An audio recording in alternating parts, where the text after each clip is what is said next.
grande édition du journal. La DGI, la DGRAD et la DGDA ont le devoir de mobiliser plus de ressources financières pour le gouvernement. Le ministre des Finances et ses régies financières posent les jalons pour les 6 derniers mois de l'année budgétaire 2022. La ville de Mbujimaï et d'autres cités voisines vont être électrifiées avec le courant électrique de la centrale de Toubidji. La SNEL a signé avec ce GEAC le protocole d'accord de réalisation. Voilà pour le sommaire. Mesdames et messieurs, bonsoir. Toutes nos excuses pour le retard avec lequel nous débutons ce journal suite à un problème technique. Ouvrons ce journal par la redynamisation de la SOCIR. Le président de la République a rappelé lors de la 61e réunion du Conseil des ministres la nécessité et l'urgence de mettre en œuvre sa recommandation formulée lors de la 54e réunion du gouvernement, celle de relancer les activités de la Société congolaise des industries et de raffinage et celle de l'usine de production des bitumes. Suivez plutôt cet extrait du compte rendu avec le porte-parole du gouvernement, Patrick Mouyaya. Rendu de la 61e réunion du Conseil de ministres. Le président de la République, chef de l'État, Félix-Antoine Tshisekedi Tshilombo, a présidé ce vendredi 8 juillet 2022 par visioconférence la 61e réunion du Conseil de ministres. 5 points étaient inscrits à l'ordre du jour. 1. Communication du président de la République, chef de l'État. 2. Point d'information. 3. Approbation d'un relevé des décisions du Conseil de ministres. 4. Examen et adoption des dossiers. 5. Enfin, examen et adoption de projets de texte.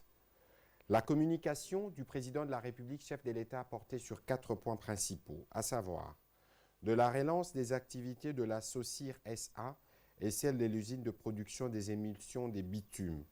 Le président de la République a rappelé la nécessité et l'urgence de mettre en œuvre sa recommandation formulée lors de la 54e réunion du Conseil de ministres tenue le vendredi 20 mai 2022 relative à la relance des activités de la SOCIR SA et celle de l'usine de production des émulsions des bitumes. Cette relance devrait permettre à la SOCIR de jouer également son rôle, non seulement logistique, mais surtout d'usine des raffinages du pétrole brut, en vue d'assurer l'approvisionnement du marché national en produits pétroliers. Les 2 unités de production d'émulsions des bitumes neuves, une fois mises en service, permettra la fabrication journalière de 1000 tonnes de bitume. Le président de la République a chargé la ministre d'État, ministre du portefeuille, d'accélérer les processus devant aboutir à la mise en place d'une commission spéciale composée des délégués des parties prenantes afin de dresser l'état des lieux et d'élaborer le plan de relance de cette société incluant la production d'émulsions des bitumes. Un rapport y relatif devrait être soumis prochainement au Conseil de ministres. 9e jeu de la francophonie, le Premier ministre donne un coup d'accélérateur à la machine. Jean-Michel Samaloukonde a lui-même présidé le comité de pilotage de ces jeux. Séance tenante, le chef du gouvernement instruit le président du comité de mettre tout en œuvre pour la réussite de ce grand rendez-vous sportif. Pati Ndouangou, Marcel Moubenga. Les Jeux de la francophonie au centre d'une réunion des membres du comité de pilotage avec le Premier ministre Jean-Michel Samaloukonde Kyenge, c'est samedi 9 juillet 2022. Recommandation du chef de l'État Félix-Antoine Tshisekedi Tshilombo au dernier Conseil des ministres. Le Premier ministre et chef du gouvernement veut ainsi connaître l'état d'avancement des travaux préparatoires de ce 9e Jeux de la francophonie renvoyé s'inédit au mois d'août 2023 à la suite de la pandémie de la Covid-19. Il a instruit les membres du comité de pilotage à organiser régulièrement des réunions quant à leur réussite totale. Le Premier ministre, son Excellence, a donné des instructions claires aux membres du comité de pilotage, chacun de prendre ses responsabilités. Il nous a donné des orientations et il a donné des instructions à moi, le président du comité de pilotage, de faire tout pour que les réunions du comité de pilotage puissent être organisées chaque semaine, pour qu'à chaque 2 semaines, nous puissions présenter les rapports au niveau du Conseil des ministres. Et nous sommes conscients que nous devrions tout faire pour que les choses soient organisées cette année. Au plus tard l'année prochaine, qu'on soit prêt pour accueillir ce 9e J Ce jeu qui n'est pas seulement pour la République démocratique du Congo, mais c'est le jeu pour tous les pays francophones que nous avions accepté d'accueillir et d'organiser ici à Kinshasa, en République démocratique du Congo. Le président du comité de pilotage a promis au Premier ministre de tout faire pour gagner les paris de ces Jeux à Kinshasa, à la grande satisfaction de toutes les parties prenantes. Ce lundi, les finalistes du secondaire vont passer l'ultime session de l'examen d'État. 48 heures avant, la très distinguée première dame de la République attend voir plus de candidats à la bourse Excellencia. Denise Nyakeru Tshisekedi a fait un message d'encouragement à tous les finalistes de cette édition. On l'écoute.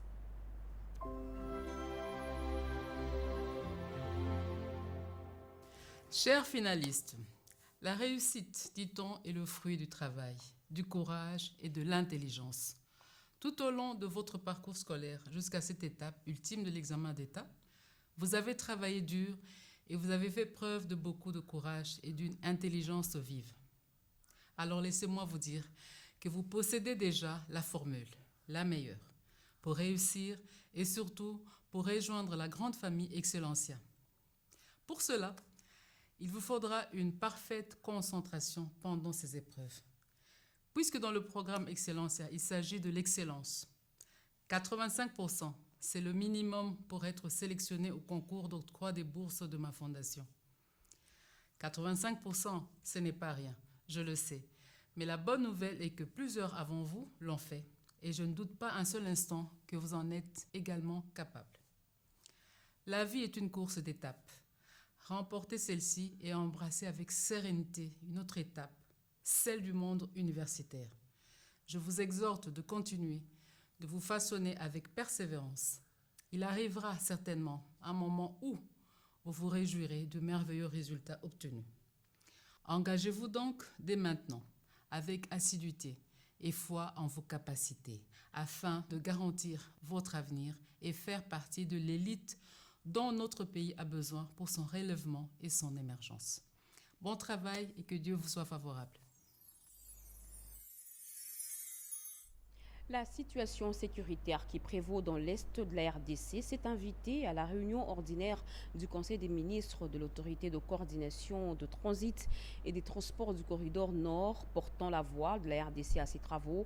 Le ministre Chérubin Okende a relevé que cette situation dans l'Est de la RDC risque de déstabiliser les échanges commerciaux et la circulation des personnes et des biens des pays membres de l'organisation.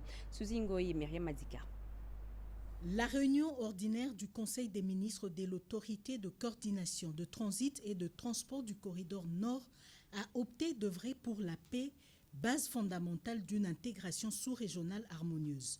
L'organisation réunit 6 pays, à savoir la RDC, le Burundi, le Rwanda, l'Ouganda, le Kenya et le Soudan.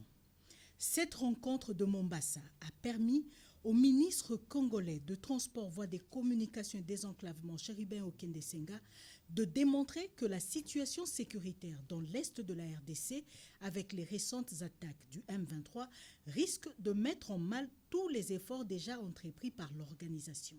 L'occupation notamment de la ville de Bunagana par les forces terroristes du M23 et leur soutien a conduit à un mouvement de population fuyant les atrocités de tout genre et à vivre dans des conditions infrahumaines, ainsi qu'à la fermeture du poste frontalier de Bunagana, porte d'entrée à la province du Nord Kivu et principalement à la ville de Goma, empêchant ainsi nos paisibles populations de continuer à vaquer librement à leurs occupations et surtout empêchant tout échange commercial passant par cette frontière partagée entre l'Ouganda et la République démocratique du Congo, 2 États membres du corridor Nord.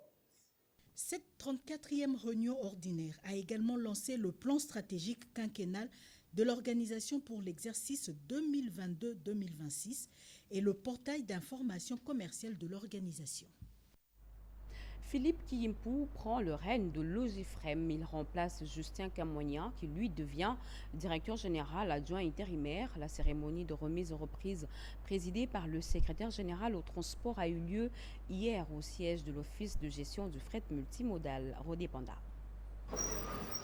En l'espace de 3 mois seulement, une nouvelle équipe de gestion prend la commande à la tête de l'OGEFREM, Office de gestion de fret multimodal. Sur arrêté numéro 0024 du 28 juin 2022 du ministre des Transports, Voies de communication et de désenclavement, Philippe Kiyimpu Kinyonso, est nommé directeur général intérimaire et Justin Kamwanya Kaleoula, qui assumait alors l'intérim de DG, quitte le fauteuil main gardée dans cette nouvelle équipe pour occuper le poste du directeur général adjoint intérimaire. Lecture de l'arrêté et du procès verbal, signature et passation des signataires, c'est donc la preuve de l'exécution de la décision de l'autorité hiérarchique. Peu avant cette symbolique significative de passation de pouvoir entre les DG sortants et son successeur, le secrétaire général au transport, représentant personnel du ministre qui a présidé la cérémonie solennelle de ce vendredi 8 juillet 2022,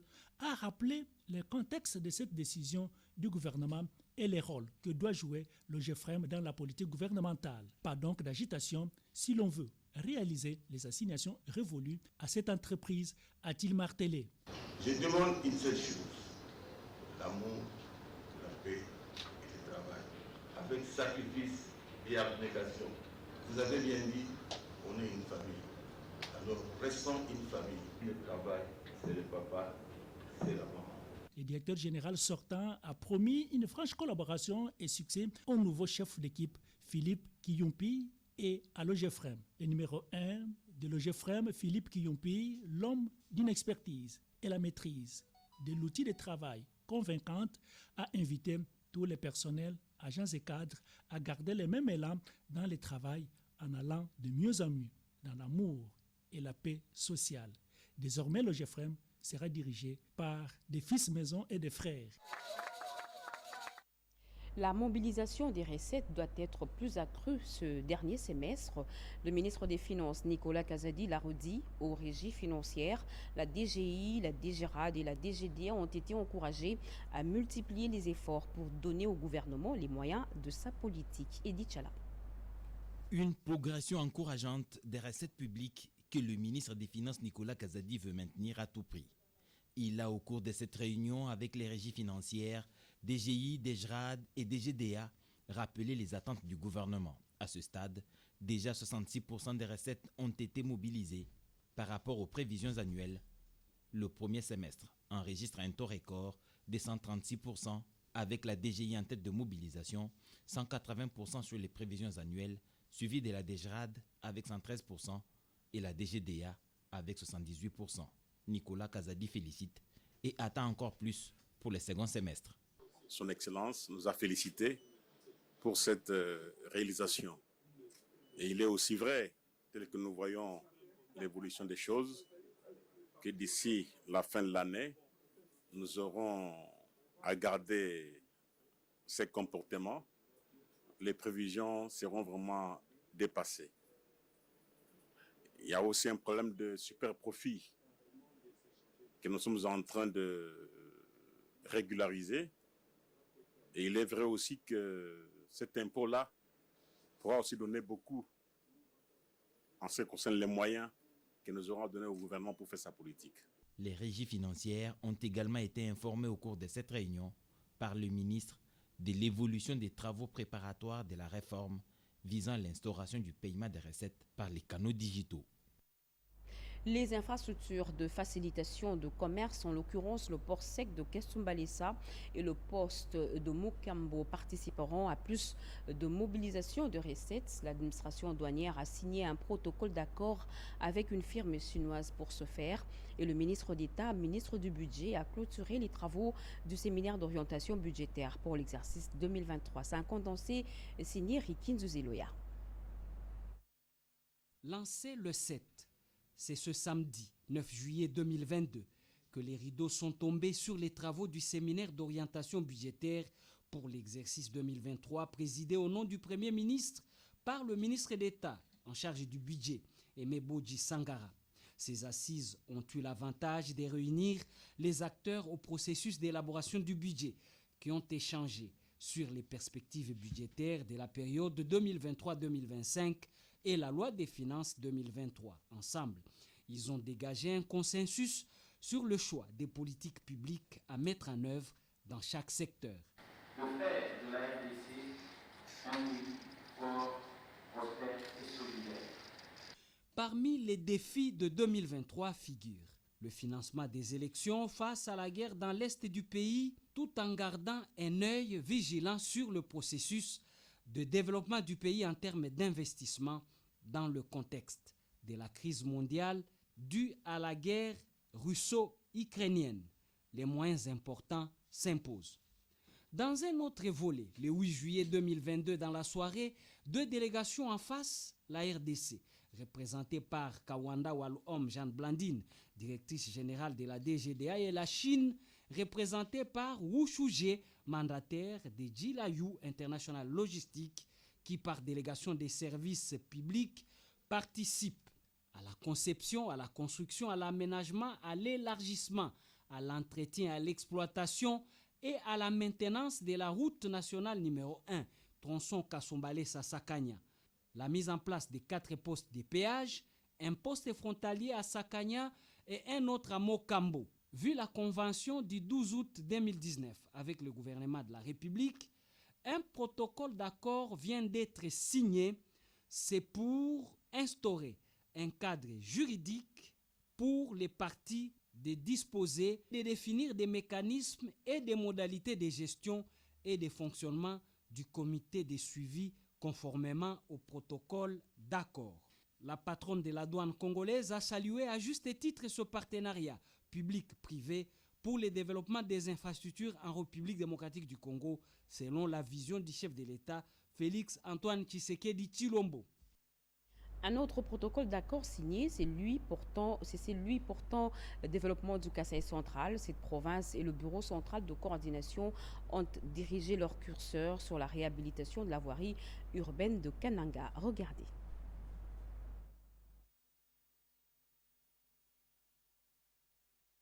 Découvrons ce communiqué d'appel à la candidature pour le poste de directeur général, programme du régime de la carte jaune. Le Bureau national du régime de la carte jaune, COMESA RDC, porte à la connaissance du public en général et des professionnels du secteur des assurances en particulier que le secrétariat général du COMESA a lancé un appel à candidature pour le poste de directeur général du régime de la carte jaune. Les candidats doivent ainsi remplir les conditions suivantes.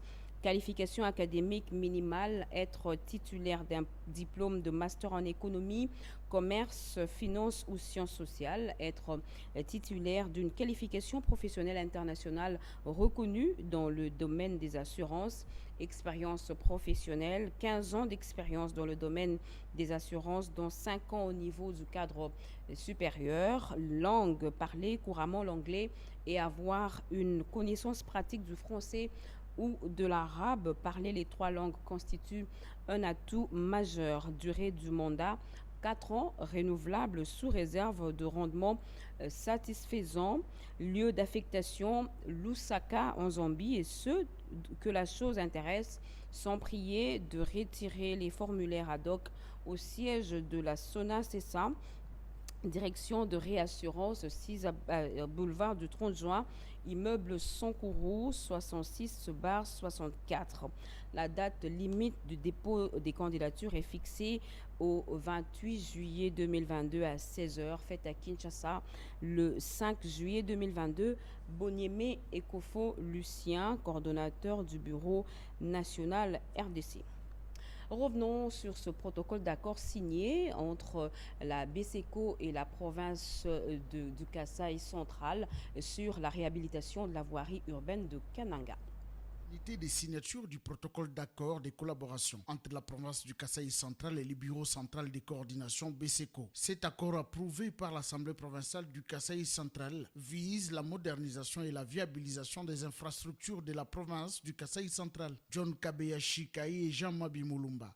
Seul impact qui vise les saluts et le développement du Kasaï central dans la vision du chef de l'État. Sitôt après cette signature, le gouverneur conduit ses hôtes dans la visite de la voirie urbaine en commençant par l'avenue Chabunda ex-Makar devenue Etienne Tshisekedi. Les gouverneurs précisent que 65 km de la voirie urbaine sont concernés par cet accord signé. On commence avec 65 km. Nous allons voir au fur et à mesure comment nous allons augmenter le nombre de kilomètres. Le directeur général de BESECO rassure que son agence a toute l'expertise qu'il faut pour bien exécuter et gérer les projets au Kasaï central. BESECO a l'expertise. Donc nous avons des outils pour cela. C'est quoi l'avantage en tant qu'agent d'exécution d'avoir travaillé sur toute l'étendue du pays? Nous avons les fonds, la province a son budget d'investissement et nous allons miser sur le budget d'investissement de la province pour mieux utiliser. Présente à la visite, le député national John Tumba Panumpa Collé salue cette collaboration. Et je suis là aujourd'hui comme témoin pour confirmer aujourd'hui que l'accord vient d'être signé et que ça va être effectif. Les avenues d'Ibindi et Andesha, Congo, Sele, Pangailunga et de la Révolution à Katoka, route Ika, Malolé et Nganza Sainte-Thérèse ont été visités par la délégation du gouverneur. Rendons-nous au Kasaï oriental. La ville de Mbujimaï et autres entités seront complètement électrifiées et ce n'est qu'une question de mois. Et ce grâce à la construction des 2 lignes moyenne tension de 3 MW qui partira de la centrale de Toubi-Toubidji. 2 entreprises commises à la réalisation de ce projet, SNEL SA et la société Kogea SRL, ont apposé leur signature au bas de ce contrat de l'électrification, nous dit Yvette Makuntima. Beakamwanga, Boya, Miabi et Lusanga. Ajoutez à cela la ville de Mbujimaï éclairée. Il ne s'agit pas d'une histoire à dormir debout, mais d'un projet concret d'électrification dont les protocoles d'accord a été signé entre la Société nationale d'électricité SNEL SA, représentée par son directeur général Jean-Bosco Kayombo-Kayan, et la société Sogea KSRL par son administrateur gérant Ahmad Issam. Un projet qui aura comme source la centrale des Toubi-Toubidi de la société Sassim et la SNEL SA s'emploie à implanter 2 lignes moyenne tension à Chiboué et à l'entrée de Mbujimaï, province du Kasaï oriental. C'est un projet qui est à leur portée et les conditions financières qu'ils nous ont offertes aussi ont été excellentes parce qu'ils ont offert un préfinancement sans taux d'intérêt et avec un délai de remboursement sur 5 ans. Nous avons estimé que ce sont des conditions qui étaient favorables par rapport aux autres soumissionnaires. Ces projets s'inscrivent globalement dans la vision du chef de l'État. Félix-Antoine Tshisekedi Tshilombo prendra 8 mois dans sa phase exécutoire. Sur ce projet-là, il y en aura une moyenne de 45% du matériel fabriqué localement et il y aura presque 90% des ouvrages qui seront aussi construits localement. Pour s'assurer de la fiabilité de l'entreprise partenaire à ces projets, le directeur général de la SNEL SA, Jean-Bosco Kayombo-Kayan, a visité les installations de la Sogea KSRL situées dans la commune de Limeti. Et juste après ce journal, vous suivrez en intégralité cette signature de contrat entre la SNEL et la société Sogea SRL. Revenons à Kinshasa. Le site de la RTNC dans la commune de Mongafula est victime d'une spoliation. Des tierces sans titre ni qualité envahissent le terrain en complicité avec les chefs coutumiers.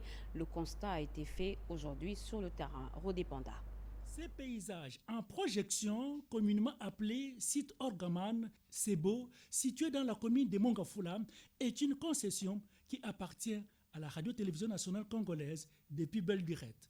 Convoité par des malfaiteurs, il fait objet de spoliation. Pendant ce temps, Orgaman continue de réclamer ces mêmes terrains.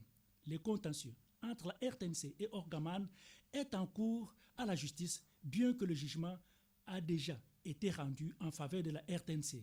Curieusement, aujourd'hui, la population, en complicité avec les coutumiers, veut s'accaparer ces terrains. Maître Mukendi Lunguluka, qui gère ces dossiers à la justice, pour les comptes de la RTNC, explique les constats faits sur le terrain. Le DG de la RTNC, M. Belidé Mbunga, nous a envoyé sur ce terrain pour voir la situation qui se passe là-dessus, car il s'agit d'un terrain de la RTNC, lui attribué depuis de longues années, mais qui a été d'abord objet de convoitise par Sebo. Et aujourd'hui, la RTNC est en procès avec Sebo. Mais on apprend que sur terrain, il y a des envahisseurs qui veulent s'attribuer des portions de terrain. On est venu pour voir qu'est-ce qui se passe sur terrain et quelles décisions prendre. À l'instant même, une plainte a été déposée à la police nationale pour empêcher à quiconque d'envahir ces sites. L'organisation des élections en 2023, eh bien, les choses se précisent davantage. La CENI vient de procéder à l'ouverture des plis du marché d'acquisition des kits d'enrôlement des électeurs, cartes d'électeurs et services connexes, cérémonie organisée au siège de la centrale électorale. Tétis Samba, Jean-Pierre Ndolo-Demazou et Hervé Mpoudi.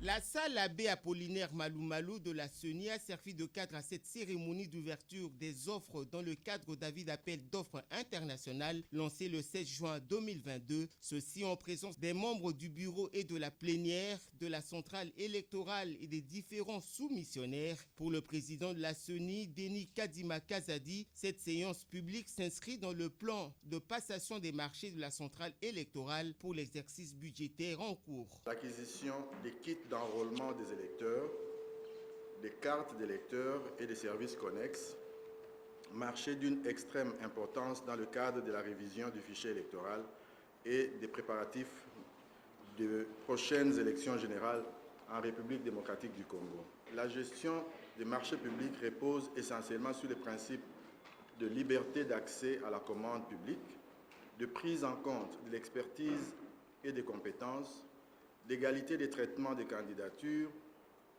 du respect des règles d'éthique et de transparence dans les procédures irrélatives. La CENI entend scrupuleusement veiller sur ces prérequis. Selon le patron de la CENI, le présent marché comprend un lot unique en vue d'acquérir un dispositif devant permettre à la CENI d'enrôler les électeurs, de délivrer les cartes d'électeurs immédiatement après l'enrôlement et d'appuyer la constitution d'un fichier électoral revisé devant servir de base à la production des listes électorales et éventuellement pour les scrutins à venir. Ce fichier fera ainsi partie intégrante par la suite du fichier général de la population. Pour sa part, André Kambea, secrétaire permanent de la CGPM, a présenté à l'assistance les différentes offres faisant partie de ce marché. Dès lors, la CENI s'applique à les analyser dès lundi 11 juillet 2022, conformément au calendrier du dit dossier d'appel d'offres internationales. Le parti présidentiel en atelier au Congo central, toutes les figures de l'UDPS réfléchissent sur comment redynamiser cette formation politique pour mieux préparer les prochaines échéances électorales. C'est le secrétaire général de l'UDPS, Augustin Kabouya, qui a ouvert ces travaux. Alain Bikaï nous en parle. C'est la ville de Kisantu dans le Congo central qui a été choisie pour abriter les travaux de l'atelier de réflexion sur la redynamisation du parti présidentiel pour mieux aborder les échéances électorales de 2023. Accompagné des cadres et combattants de son parti, le secrétaire général Augustin Kabouya a procédé au lancement de ces assises qui a réuni toutes les têtes passantes de l'UDPS. Dans sa communication, le numéro 1 de l'UDPS a défini les objectifs de cet atelier.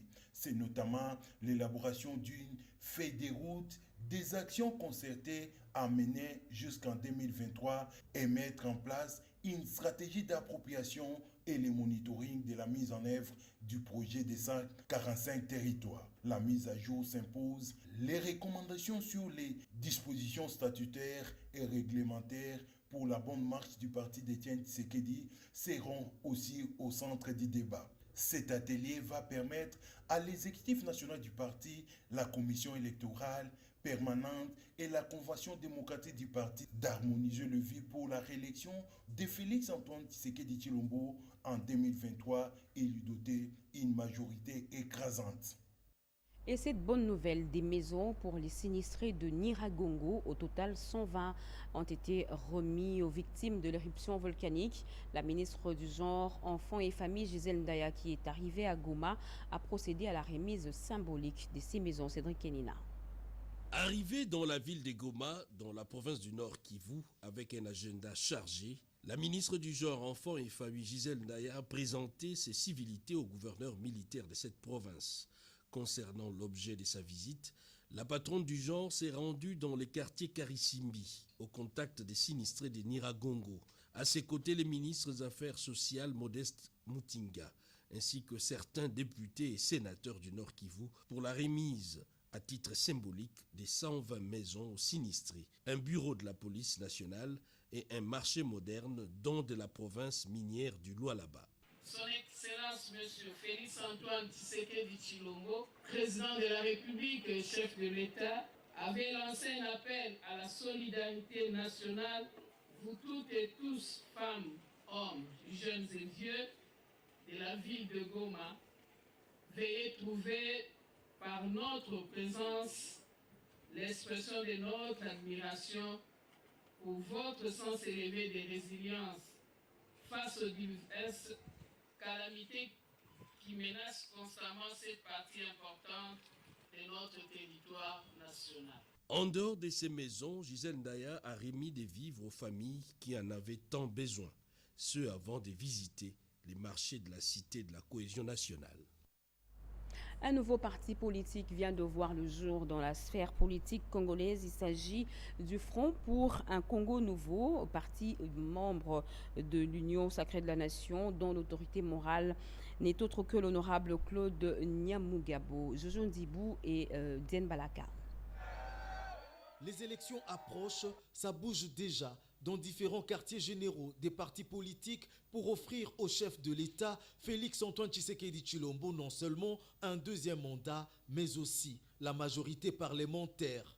À l'Union sacrée de la Nation, les partis politiques continuent de s'accroître au jour le jour avec des adhésions massives des partis politiques dont la dernière en date, le Front pour un Congo nouveau, FPNC, parti cher à maître Claude Nyamugabo Baziboué, qui vient de faire sa sortie officielle le 9 juillet 2022. Cette cérémonie de grande envergure a fait appel à plusieurs Congolaises et Congolais venus des différents districts de la ville-province Kinshasa. Il a comme objectif démocratie, travail, progrès social, certes, notre revendication, mais aussi notre détermination à atteindre nos objectifs prochains des consolidations de la démocratie, de l'amour du travail bien fait, afin de garantir les conditions pour la souveraineté économique nationale, la sécurité alimentaire pour tous, sans laisser de côté l'environnement qui, on ne le dira jamais assez, reste un bien commun des générations présentes et à venir, explique l'autorité morale du FPNC. Plusieurs personnalités ainsi que quelques membres du gouvernement des Warriors ont rehaussé de leur présence cette manifestation du FPNC qui annonce et confirme son appartenance à l'Union sacrée de la Nation tout en soutenant la vision du président de la République, Félix Antoine Tshisekedi Tshilombo. D'une célébration à une autre, 5 ans déjà depuis que le parti politique Alliance des démocrates chrétiens, parti cher à la ministre d'État en charge du portefeuille Adel Kaïnda, a été créé. Et pour marquer d'une pierre blanche cette journée festive, une grande messe d'action de grâce a été organisée à la Foire internationale de Kinshasa. Angèle Mabiel-Alonde.